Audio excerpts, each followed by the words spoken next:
Hello বন্ধুরা, কেমন আছো? আজ আমি আর আমার বন্ধু কিছু দরকারের জন্য হাওড়ায় যাব। তো হাওড়ার ওখানে এখন নতুন গ্রিন লাইন মেট্রো চালু হয়েছে, যেটা গঙ্গার নিচেতে যায়।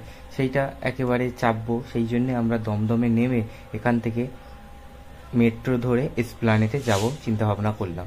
তো আমরা তাই জন্যে দমদমে নেমে গিয়েছি, দমদম জংশন স্টেশনে। এখান থেকে মেট্রো ধরবো। মেট্রোর জন্যে যেই নিচেই আসলাম, দেখলাম খুব লম্বা লাইন।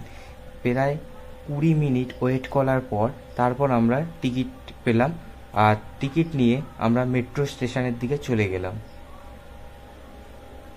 তো আমার বন্ধু খুব এক্সাইটেড ছিল, সে প্রথমবার মেট্রো চাপছে।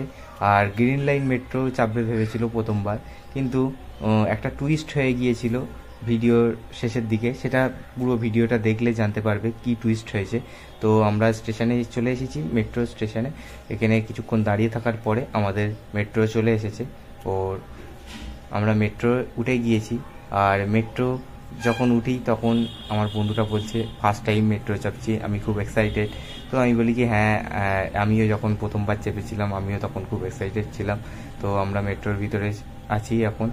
আর কিছুক্ষণের মধ্যে, প্রায় 25 মিনিটের মধ্যে আমরা পৌঁছে গেলাম এসপ্ল্যানেডে নেমে আমরা গ্রিন লাইনের অ্যারো ধরে গ্রিন লাইন মেট্রোর দিকে যাচ্ছি। তখন জানতে পারলাম যে রবিবার হওয়ার সাথে গ্রিন লাইন মেট্রো বন্ধ। ওখান থেকে আমরা বাস ধরে চলে আসলাম হাওড়ায়। যে কাজটা ছিল সেই কাজটা আমরা মিটিয়ে নিয়েছি। তারপর একটু হাওড়া ব্রিজের দিকে ঘুরলাম।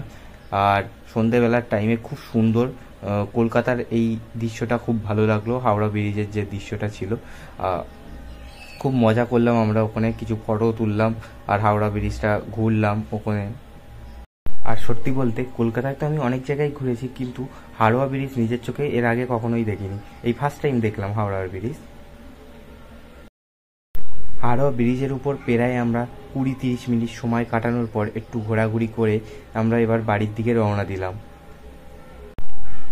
আর এখানে যে এই মার্কেটটা দেখতে পাচ্ছি, এটা পুরো হাওড়া স্টেশনে, রেল স্টেশনের সামনেই মার্কেটটা। আর সামনেই বাস স্ট্যান্ড রয়েছে, এখান থেকে বাস ধরে আমরা শিয়ালদায় যাব। তো ভিডিওটা কেমন লাগলো? ভালো লাগলে লাইক, শেয়ার, কমেন্ট, সাবস্ক্রাইব করে দেবেন।